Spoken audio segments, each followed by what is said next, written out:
Raw flesh. When I was a child, 8 years old, I woke up one night with a burning pain on my leg. I scratched frantically, and there it was, a cockroach, stuck to my skin, chewing a small strip of flesh. No one believed me, but I did my research, and it's real. Extremely rare, but there are testimonies. There are cockroaches that feed on human flesh. But this is not my story. This is the story of Eric, a lonely, brilliant young man completely detached from the world around him.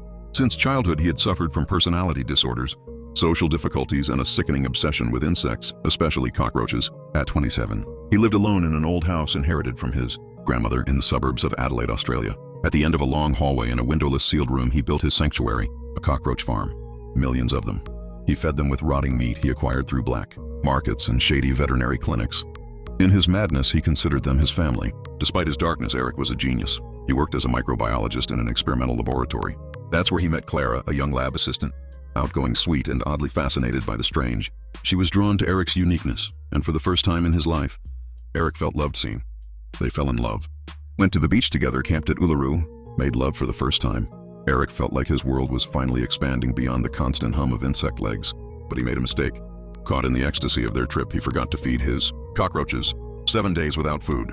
Millions of microscopic mouths waiting for flesh. When they returned, he was urgently called back to the lab. An accident with a dangerous sample. He had no choice. He left. Clara at his home and asked her one thing. "Promise me you won't open the door at the end of the hallway ever." "All right, I promise," she replied with a smile. Curiosity doesn't always kill the cat. Sometimes it unleashes a plague. The door creaked open.